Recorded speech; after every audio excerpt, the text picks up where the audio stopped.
Hi, Joe. This is conversation number two. And where we left off in conversation number one, if I remember correctly, is you were heading off to Quebec to attend graduate school. And so I'll let you take it from there. Well, that's a good thing. In this talk, we're going to be talking about my days à Quebec and the days that followed at Rochester, the University of Rochester in New York, where I pursued a PhD. And just before I gave this talk, I wanted to make a digression uh, that is out of the blue, but it's maybe quite relevant. We often use our degrees in diverse ways to put us in a place in the world, what professors we had. That's one aside. Favorite drinking holes at the college might be, or escapades might be another expression itself. And surely, if you had the right things or you took courses that were stunning or actually awful, you can use them, and people do use them to tell you who they are. And you learn mistakes, stupidity, genius, and often you're recording using the higher ed to record yourself in time. That's abstract, but I think that's what you're doing or we're doing when we do it. But in the last few days, and it's thanks to talk one, and then I had to give a talk in Marshall just 2 days ago. They're naming an honorary building for my writing in southwestern Minnesota. And it was quite a nice affair, but I got the pleasure of riding with my son to the talk and back and gave him the last 15 minutes of the talk. And we both more or less decided there's an archaeology to self, or a folklore to self, or a myth to self. And I didn't have to force him. He agreed with my proposition. We forever swim on metaphors. Up, down, that's a metaphor. Around, tight, metaphor. You take the word thread, how many metaphors can we make out of thread? And although you can use a big word like hermeneutics, or I forgot how to say it even now, Jim, but you can use a big word to describe a complex thing. But maybe deep below you, you actually know and describe the world better by talking about different trees you have an affinity with. I know your love for metaphors, so this is well, you might discover you're talking like your grandfather, or you're ending up talking about yourself or your emotions as a willow tree, or a willow tree that got cut down that you were attached to. And if you do that with trees, words are birds, or birds are words. And I was going to start this talk reading a rather lengthy poem to a hummingbird I caught in my hands. I'll probably read it in a later presentation. But catching a hummingbird with your hands and holding the two tips of its wings so it didn't get hurt, didn't hurt itself, flapping with one wing like crazy, and then releasing it and watching it go, all of a sudden became a joyous, I almost want to say with a small r or a great R, religious experience. On the other hand, helping get bats killed and watching them drowned in the bucket you got them to fall into. that produced a big poem about death by rabies that my great grandfather suffered by being bit in the face by a dog, obviously a rabid dog. And there's no cures, no shots. It was just a horrid death. So all of a sudden, lurking in my mind, once I finished university, it was sort of a blessing, but words poured out that go back to my Neanderthal self. And words come pouring out that belong to gestures. They belong maybe as much to my, like a word like tight or stray, maybe belongs as much to my body as it does language. Yeah, and if you get them what I'm driving at, working with two higher education institutes in a rather conformist way isn't often as penetrating as studying your relation to the metaphoric birds within you. Okay, that's good. the thought. That's the Okay. thought I'd like So someone to take. let's fly to Quebec. Yeah, let's fly to Quebec. That's great. That's okay. And I had to honor my draft board. I had to pursue a higher degree, but I wanted to continue in French. So off to Laval, oldest university in Canada. And it started as a monastery that was founded, oh God, in 1663. And it's in probably the oldest developed city in North America, in Quebec. And the whole image or metaphoric potential of Quebec is amazing because where I studied was the old seminary, which was the Université de Laval. But it was planted right next to the cathedral, right next to the city square and that famous Chateau Frontenac. And it went along, and it went along the St. Lawrence River, a boardwalk in front of that famous hotel. And then that boardwalk led to a place called the Plains of Abraham. And that's where the two warriors Montcalm and Wolfe fought out who was going to control North America. And the French were defeated by the English. And that had all kinds of implications for the United States, etc. And I used to sit on that, along that river, on the very Plains of Abraham, right about in midfield.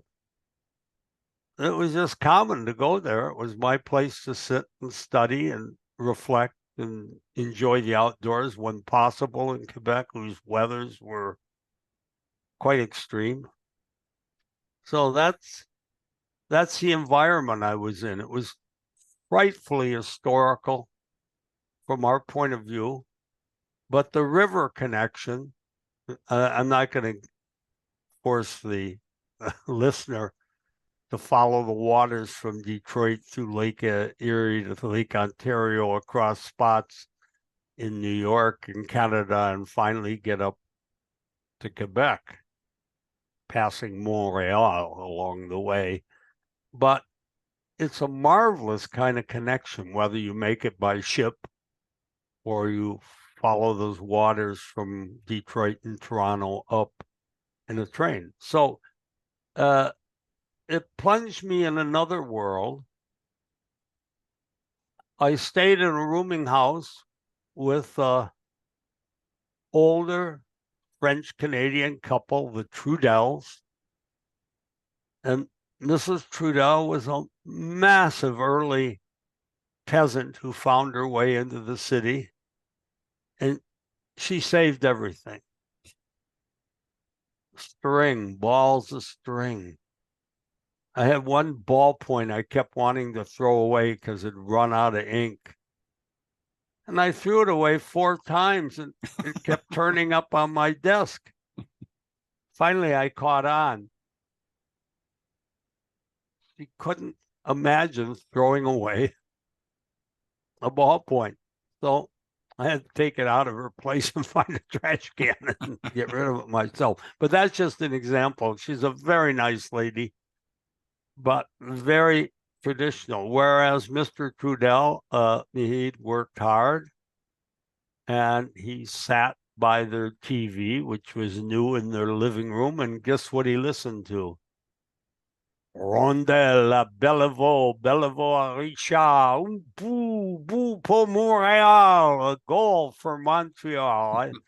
I heard a lot of hockey secondhand as I was trying to study French history and other topics. I'm sure.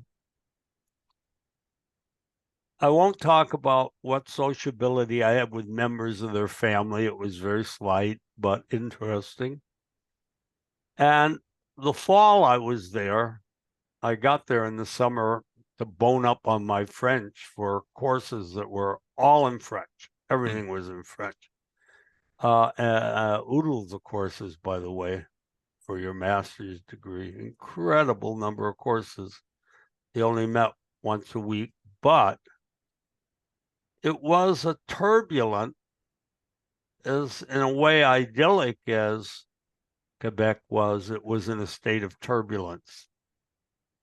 People were beginning to talk about Quebec libre, a free Quebec. Independent Quebec. Yes, that's what it meant. Quebec pour les Québécois. And it was the call for independence.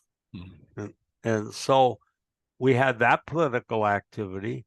And then the one English friend I had who worked with the Toronto Star, who was up there learning French, a little history. And I believed secretly, and he believed I was a bit of a nerd not to catch on, but he was considering whether he should join the priesthood at the same time. But he was in favor of the New Democratic Party, which is fairly new in Canada, as sort of a liberal Democrat socialist party that was only established in 1961, a year before we got there, and he was an enthusiast. And he even recruited me to go door to door in Canada, passing out brochures for people to vote for the NDP, the New Democratic Party. So, and there was a bit of an Irish band. He was a French Canadian, but he and I became pretty good buddies. I had some French friends who would make long chapters if I started to tell. One was a religious brother who was from a family of 18 children. Wow. I got invited to their house, tried to play the harmonica to amuse them. And it did amuse them, but I get humiliated myself and decided I'm going to keep that thing in my jean pocket hereafter. And all in all, I had classes to go to every day. I didn't have meals at the boarding house, but I would stop off at another boarding place where they serve people. And so I'd stop on the way there and go on. But I made French friends, and I could talk about each with some energy. And I had a standard curriculum of standard French classes and bizarre classes, what seemed bizarre to me. One just on late medieval cathedrals in England, and it was in French. Wow. And the only thing the teacher could say, prochain dispositif, s'il vous plaît, which in French translated, next slide, please. He would mumble and murmur and then say, I of course, made the joke immediately to myself. I could teach any damn thing. All I do is say, prochain dispositif, s'il vous plaît. So, but more stunning is I had to have, as part of my major, folklore classes. And I have one of French Canada's most famous folklorists, Luc Lacourcière. I visited his house. I heard wonderful stories. I read French Canadian. It's very rich folklore because it's older than Quebec. It goes back to Acadia. Hmm. And that French language is older than Quebecois.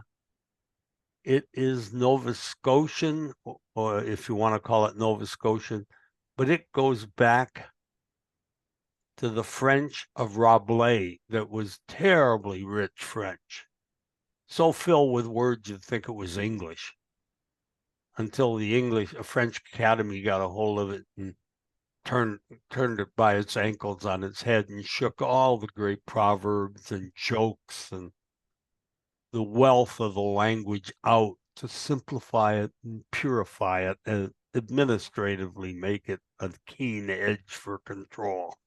So I understood that about languages, but the stories I heard about an Italian priest who came over as a missionary, just one, you'll excuse me. No, Well, two, I got to tell two. please share. One, an Italian priest who was giving sermons, and he was getting applause like he never did in Italy, and he was speaking French. Of course, it wasn't so far a leap to Italian, but it's often not a rare, profound leap. He was telling the parishioners over and over, il faut péter tout le temps. Il faut péter tout le temps. And he meant to say in French, il faut prier tout le temps. So instead of saying it's necessary to pray all the time, he was saying in French patois, it's necessary to fart all the time. And he got great attention with il faut péter tout le temps. And I think he never did discover it, but it's folklore, so it doesn't matter. But then I'd hear stories of a guy's brother-in-law who drove a Chevy, but he was a werewolf. One guy came to class, and I thought he was there to amuse us. He'd seen one of the Flying Dutchman ships. I call them Dutchman ships, the ships that are captained by ghosts that sail by themselves, and they have to come from the afterworld, be it hell or heaven. Mm-hmm. And so I said, after class, I gathered up my French and said to him, ça c'est très intéressant, bien amusant.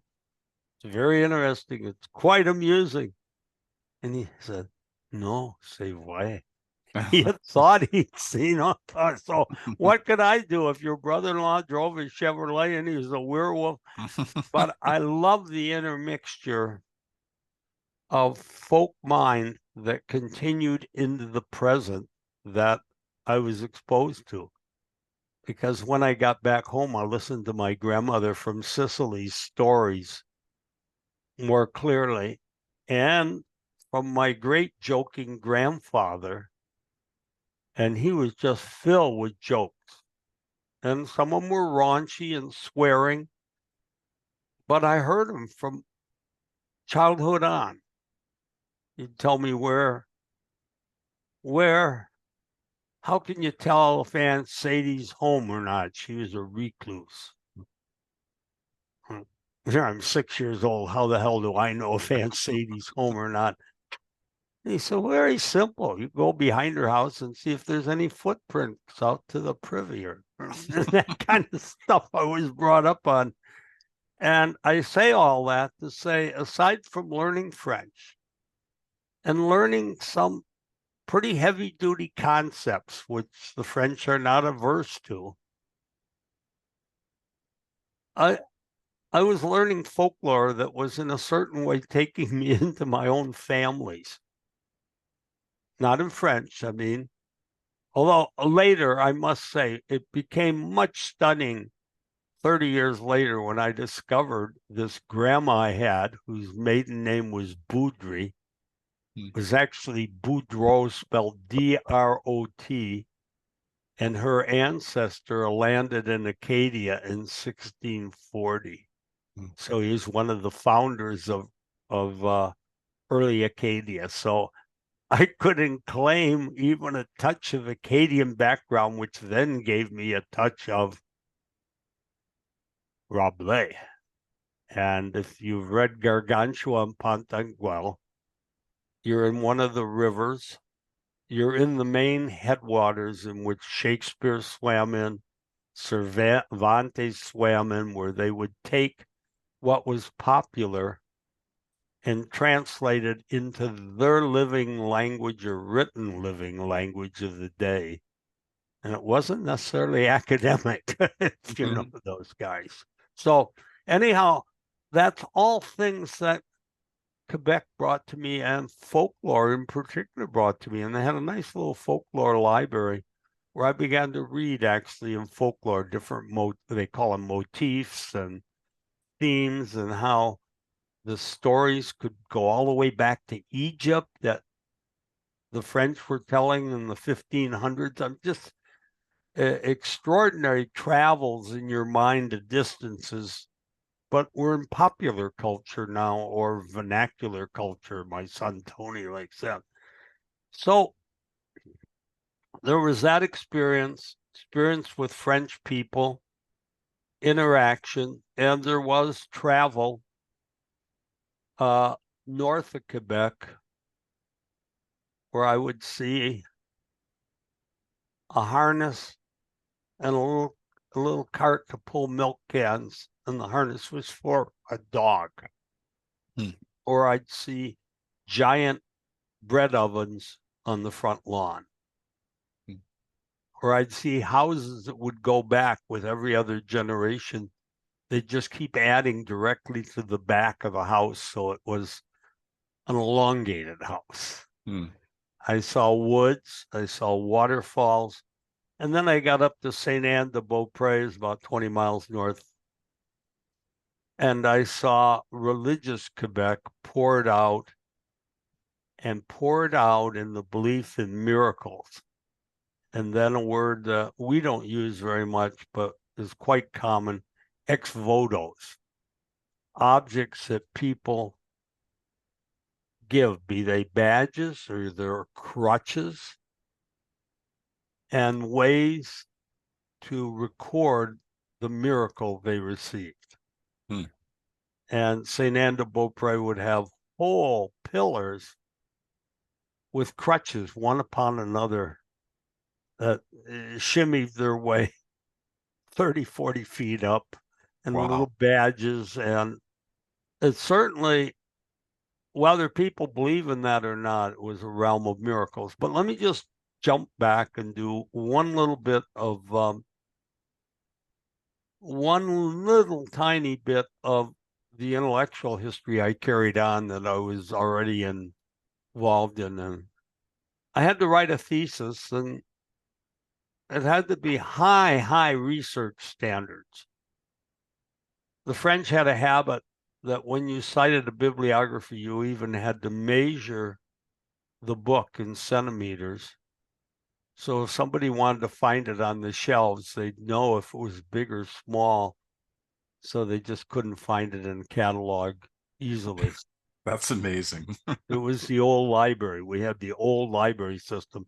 So aside from some ornate stuff like that, I took on Joseph de Maistre, who was one of the great thinkers, and he's one of the great reactionaries. He's a Savoyard, who was French, but he literally got driven out, became ambassador to Russia. But he was a writer and a thinker, and he was trained by the deepest historical thinkers. And here's a plug for an Italian, Giambattista Vico, who wrote The New Science in 1725, which in effect said, we are what we've done. So if you want to know who we are, learn the history of our languages, learn the history of our law, learn the history of our societies, learn the languages the societies dress themselves up in. Everything became an historical inquiry. So Vico, who was a traditionalist in all senses and even a reactionary, was also a full-scale historicist.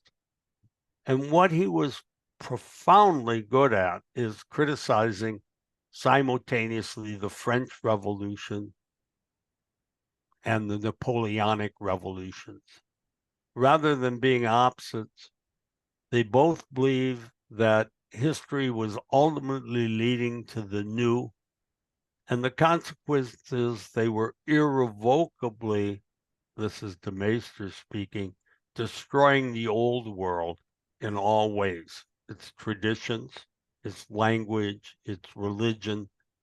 And they had actually thrown us, and this was sort of a main thesis I used, into the turbulence of ever-changing times.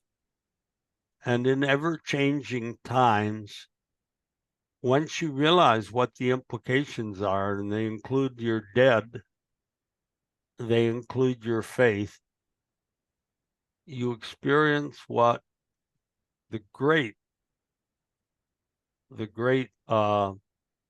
Iliade wrote in The Myth of the Eternal Return, which was very popular in my day among advanced historiography students.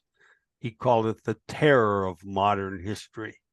It's linear, it claims it's progressive, it's surely secular, but it has no respect for the past. It's violent. In its own way, it's violent future, whatever power makes it. Okay, you can see. And so, in a way, I confirmed not my own conservatism as a Republican. I didn't have anything to do with them then, and I never did. There was no identity there. But I have to confess, I did draw sympathies for people like de Maester, Burke, and those who were, I would say, defended traditions, be they in language, politics, and they defended them against words like progress. And so there was a kind of gift in going to French Canada, and I was done at the end of a year. So I've used up 20 minutes, say, is that right? Yeah, but yeah, a little bit Okay. more It was than a that, but little that's okay. long, but I enjoyed I enjoyed myself. Do you have any questions or anything you want to go on? No, I'd like you to continue and let's move on to to your doctorate work because Right. I think that that's well, one comment I have is that I keep thinking of Buffalo Man, your book, and how part of that took place in Quebec, and how there was, you can see some of the connections when you read Buffalo Man to some of that experience that you had in Quebec. No? Absolutely. Very insightful. And in fact, if there's a patron saint of Buffalo Man, it's Rabelais. Or whole groups have a war over the price of pies.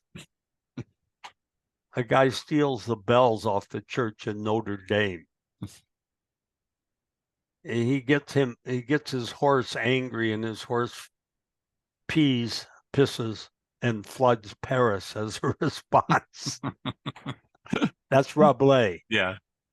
And that was my only comment because I Yeah, was reflecting back. and people have debates over the Trinity with their fingers,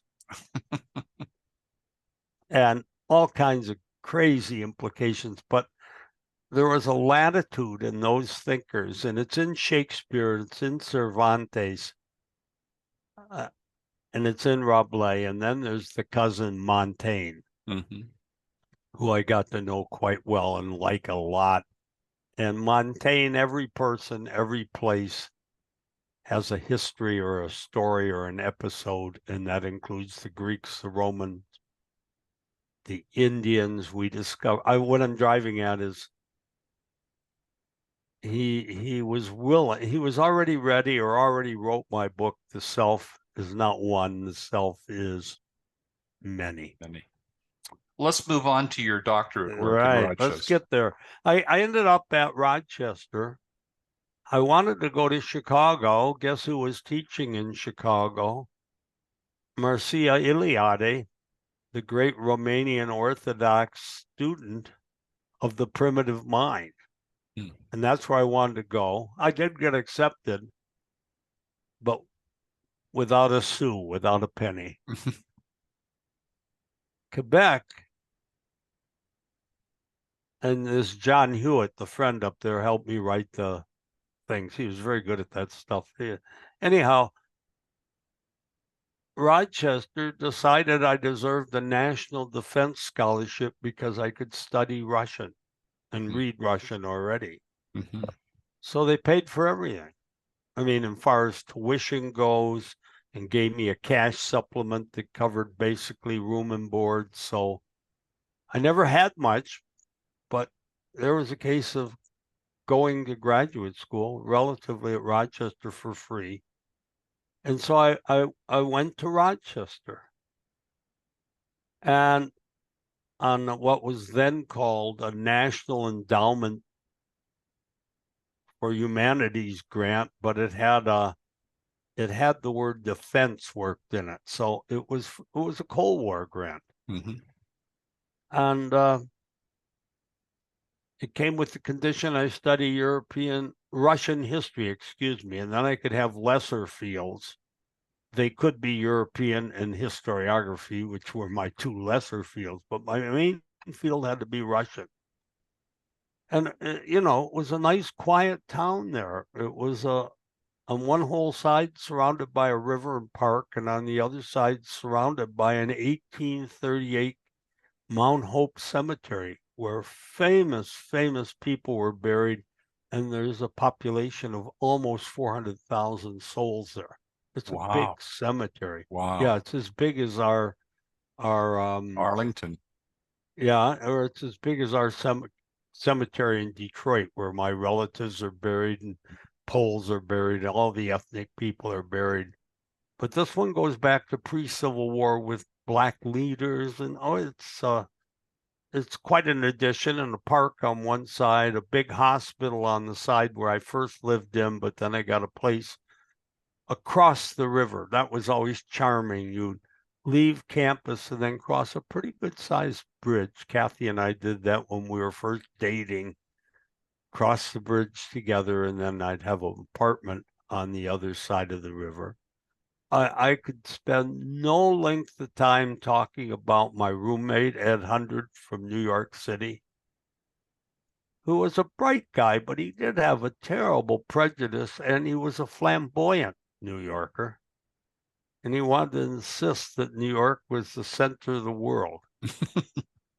So wherever you lived, it was a question of how far was it from New York? And it was a cultural type. He did have one redeeming habit. He was a manic depressive to a degree, but when the bad moods overran him, he'd call up the garbage department, their number, and tell them to come and get him and haul him away. And then on the following day, he'd have his girlfriend over, and they would carry on with what for me were extraordinary antics all night. And anyhow, he was a nice guy. He became a big professor out in British Columbia. He was more in English history. And in graduate school, you kind of felt all the students were in the same battlefront. I'll make it like Normandy. They're all stuck on the same landing crafts, but who knows who's going to get off the landing craft alive. And on the other hand, you're not beyond deciding you want to get on the landing craft that goes to that side of the beach or this side or comes behind the others or what. You're not beyond that because each of you faced your fate entirely separately. So graduate school was like a collective sentence, but it was highly individualized, and fear would overrun a lot of them, and they'd never take the test. Hmm. They'd keep putting them off, and then they'd be 28 years old and still hanging around Rochester working on their degree. And working on their degree became their identity. And of course, you began to disdain people so inefficient as that and wasteful. I was brought up in the lower classes. The boss can make you work, but you don't have to spend your spare years wondering what he's up to.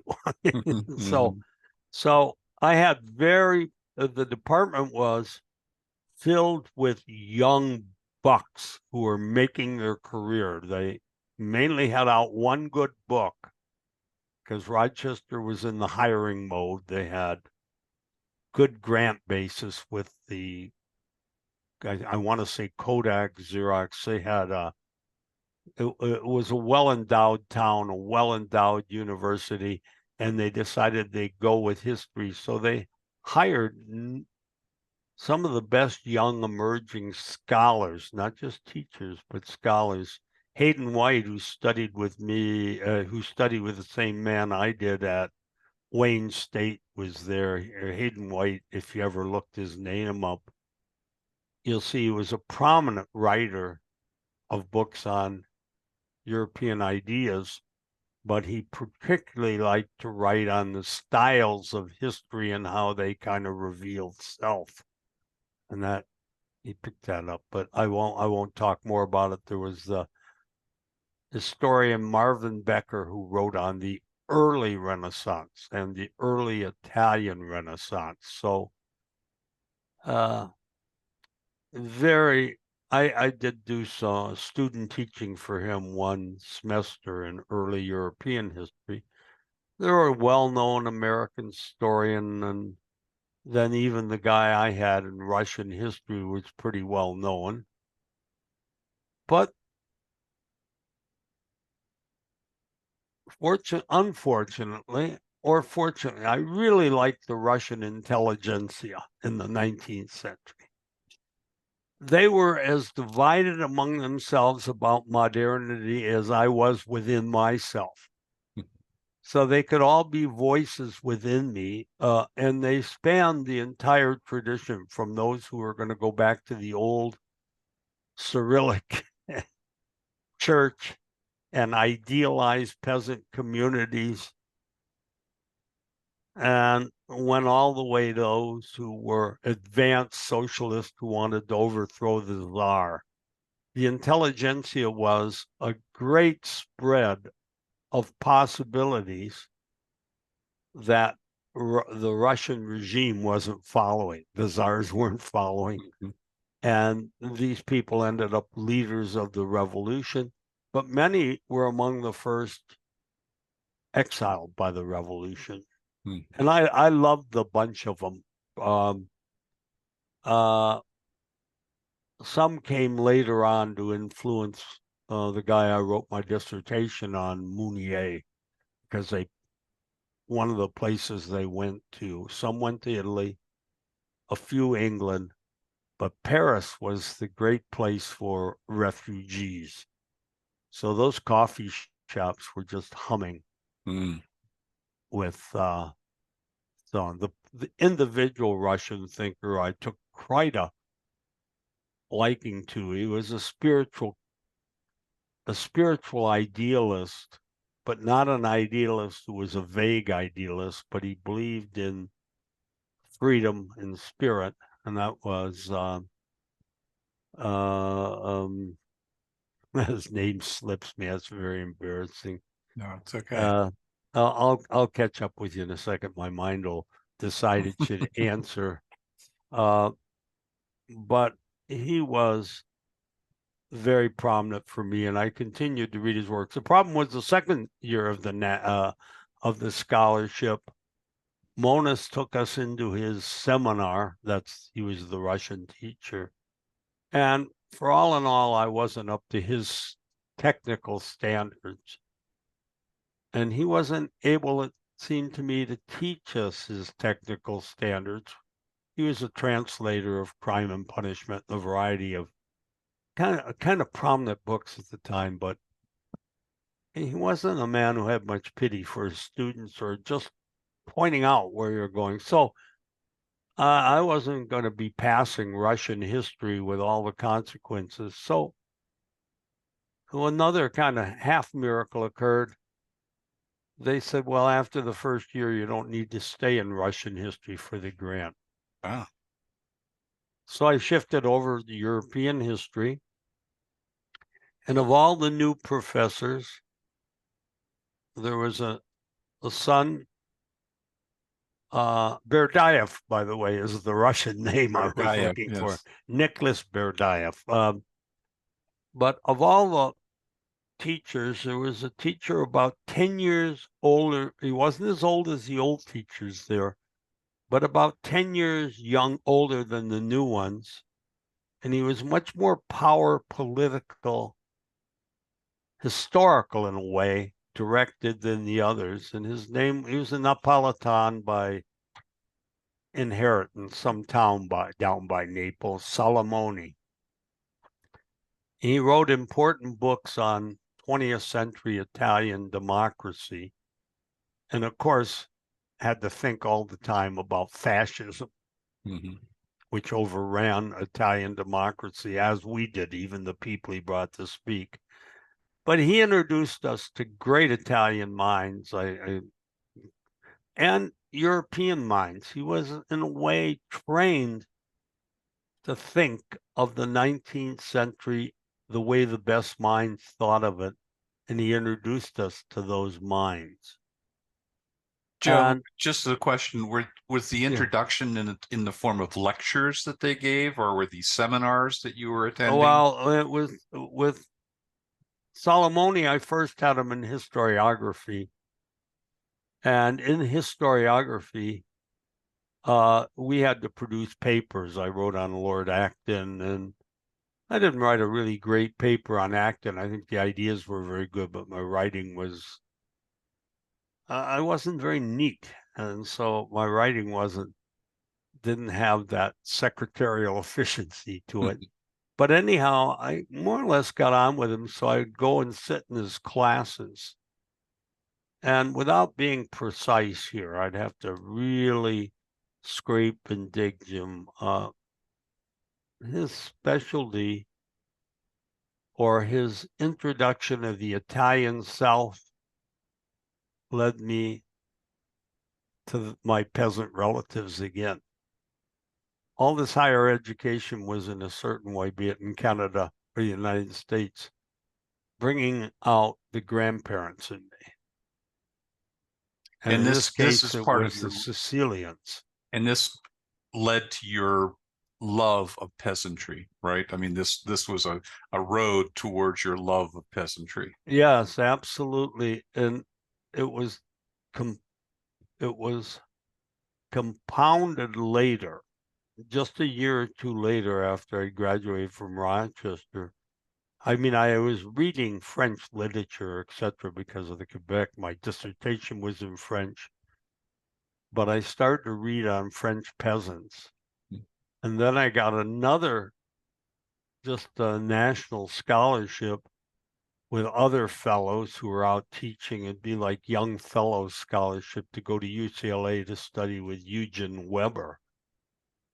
And his seminar was on, you might say, the culture of France and its modernization.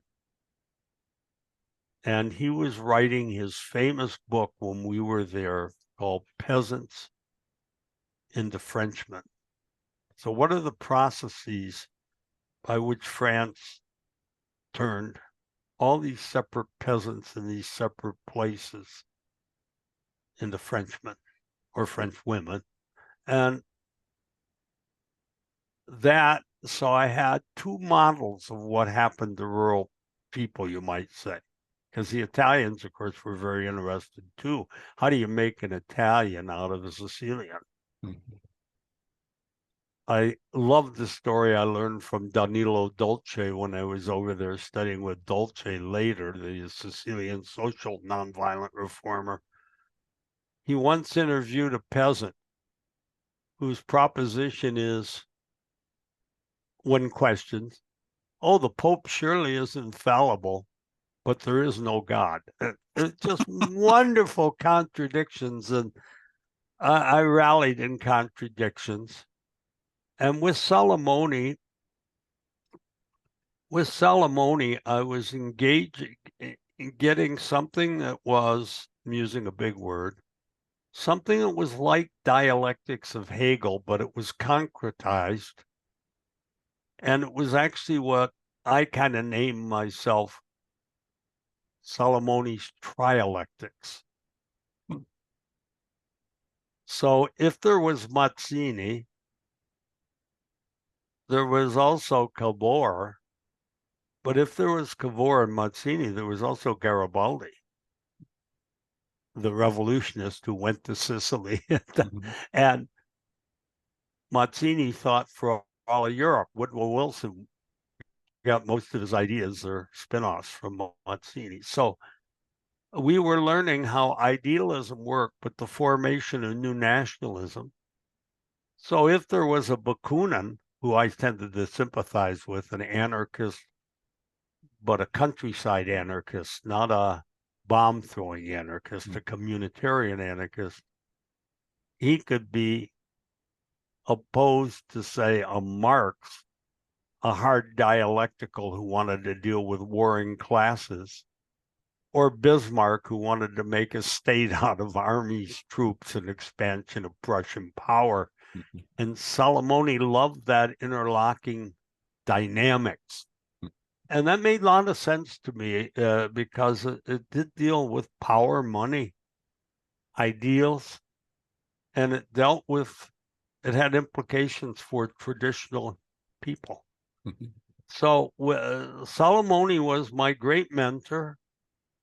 And when it came to taking my dissertation, Salamone took my dissertation, took it in hand, and helped me get through. Well, first he helped me get through the exams. He was my main fellow for the exams.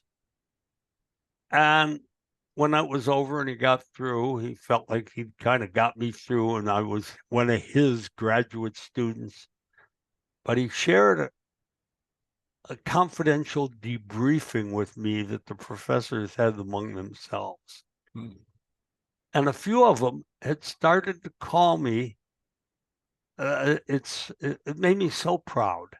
It had driven them to redundancy.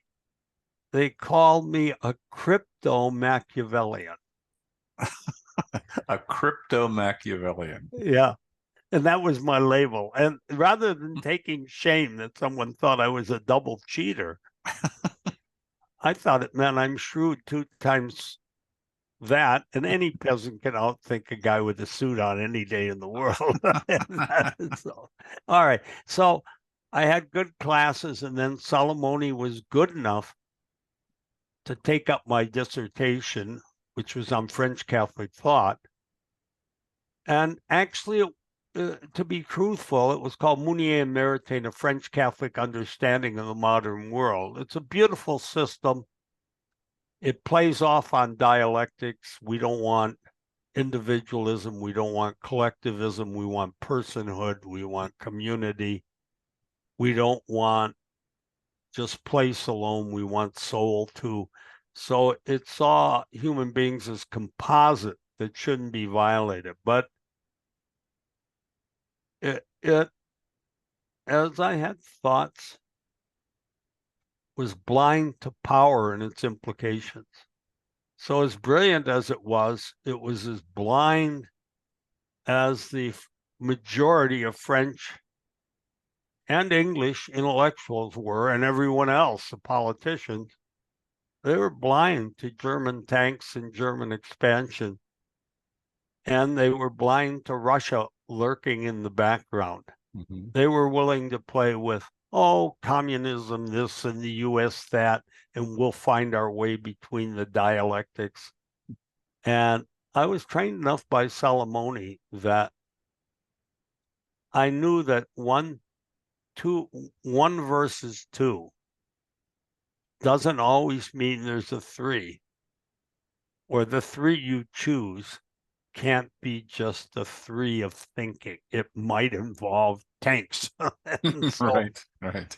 And so I wrote that dissertation, which really became a study of intellectuals and French intellectuals in the particularly 30s, but starting with the 20s in the background. So there was a religious renaissance and da da da da da.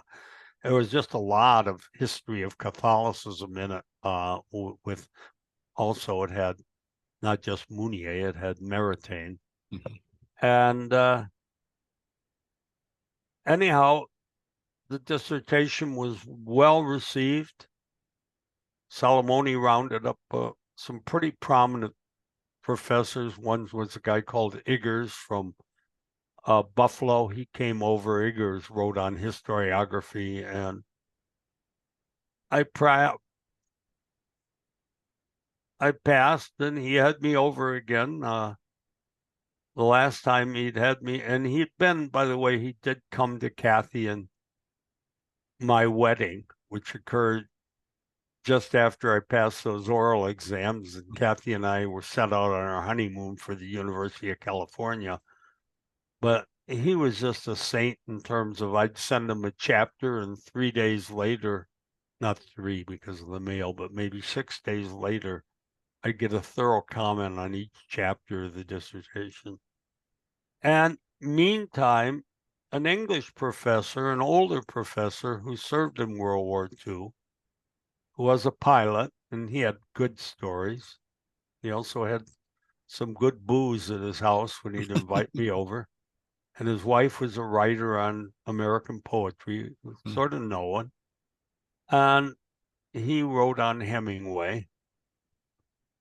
But he took a liking to me, and I liked him. And we got on quite a while until I got active in unionism, and he was still hung up on the ACLU. And so AAUP, maybe the AAUP, the professional. Yes. Yeah. American Association of University Professors. Yeah, he went that way, and I could talk about that in another chapter of who went which way on those issues of the school. But he copy edited my manuscript for me, and I discovered he was correcting it very little. He was just gently making marks. And I came out discovering I could write. The discovery occurred when I finished the whole thing, and this fellow, Deb Wilder, said to me, "Who's going to publish it, Joe?" Hell, I'm just glad to get it accepted. Right. And he's asking me who's going to publish my dissertation. And meantime, the dissertation passed right away, but I had this Deb Wilder helping me with it. But who lived next door to me, one door away, was Phil Dacey, a well-known national poet who was emerging, young poet. Howard Moore lived out in the countryside. Bill Home was constantly around. Grucow came up from Worthington. And we were Southwest State, that little college. I finally got a job 2 years after leaving Rochester, my first professional job. All the writers of the region would gather at our place. So I was almost lifted up on the wings of the times and the wings of the place and the wings of individuals. And they had great variations in their poetry. But I want to say I was beginning to untap my connections, like with Danilo Dolce, the social reformer, my liking of non-historians, Montaigne, Rabelais, Erasmus, Cervantes, Shakespeare, and I wrote a family deaths, suicides.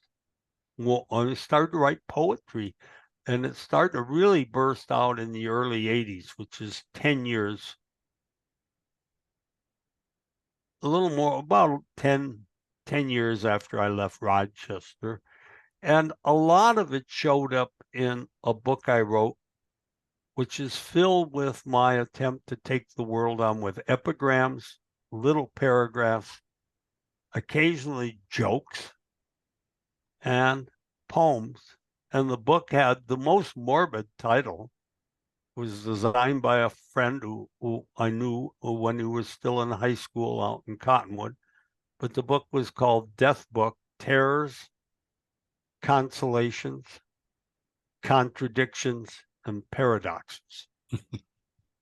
And I am I at the end? I could read We're a couple. we're coming towards the end. Why don't we take a little, give us a little sample of these, and that's how we'll end this piece. Okay, that's just what my notes say. Good. Let me get the pieces. They're right here. Okay.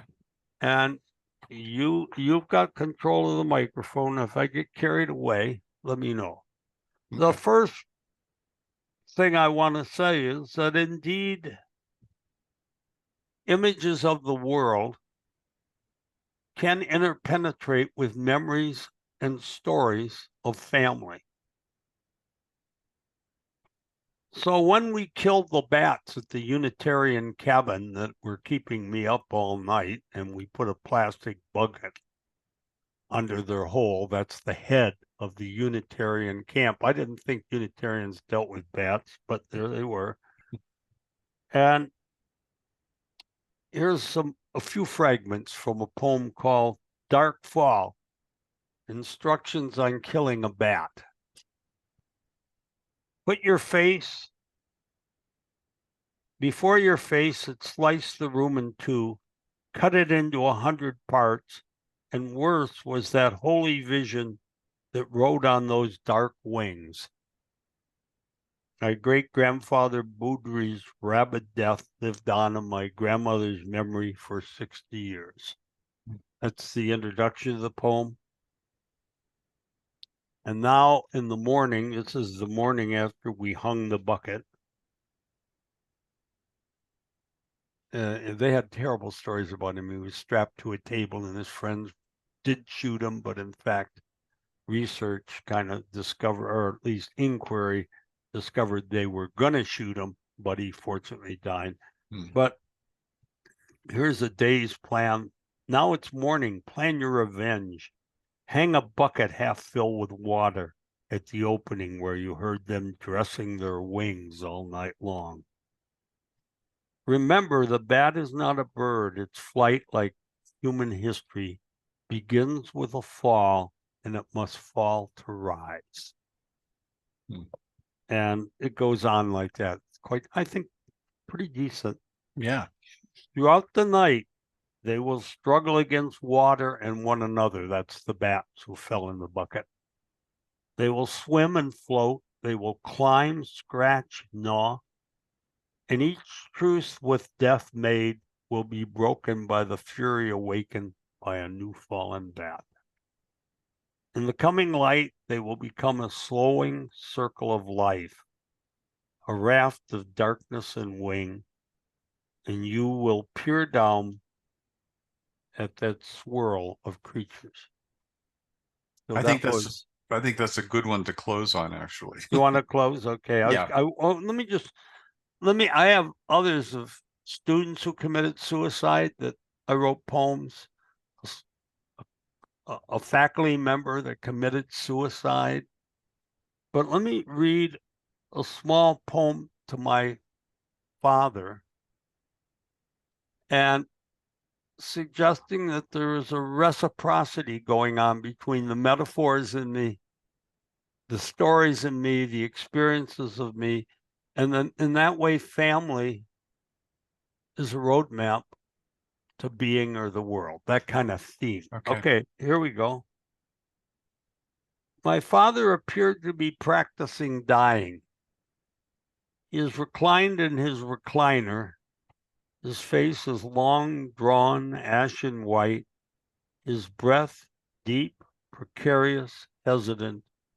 He goes where no living man dare. As every son I'm drawn to and driven from my sleeping father. Okay, and it'll be ending in just a second. I'm skipping. In Sicily, at where he comes from, I mean his mother came from. In Sicily, at the Greek temple Segesta, raised 7 centuries before Christ, I observe how snails, circular temples themselves, once alive, now decorate the dead, bleached white stems of bent, scattered plants. I follow a shepherd and his flock higher up to the amphitheater that surveys the land and sea below. I'm on the highest row of curved stone. Among grazing sheep, I dream my dreams, and I ask what tragedies fed ancient Sicilians. That's the poem of my father in his recliner. So Wow. I'd love to read the others, but I think we've reached the end. I think we've reached the end. And why don't you just tell us what we're in store for in conversation 3? Well, What are you thinking about? well, I think we're going to take up the subject that I keep taking up, and then I have to stall backwards, but it's getting better just thanks to this thing. We're going to take up finding a wife or finding Kathy, Mhm. and how that means rediscovering self, particularly rediscovering body, and then how we together perpetrate body into a family, into a place. And in effect, if you use the religious word, which we take to be a religious word, but it has deep, in a way, deeper or more elemental words, we're going to talk about how mind and life become incarnate in the flesh of self and in the flesh of others you experience. Okay. Sounds good. Well, we will talk in a couple, we'll do another conversation soon. And thank you, Joe. And thank Rosie for her help. And we'll just continue on in this little journey that we're taking. So Oh, thank you, Jim. I think we went all right today. I think it was fine. Yep. And Good. I'll be able to record it and then be able to put it up on YouTube in your Yeah, channel. and then I've got to get on with the business of whom I'm going to send them to. I feel better now that I'd be sending them 2 than just 1, but I don't know if to wait for all 6 or all 5 or Well, 4. let's talk about that offline. So I want to end Yeah, this meeting. Okay. yeah. Let's end this meeting is Okay. right. I'm ready to go get a drink of water. Good. Okay. Thanks. Bye-bye. Thanks, Jim.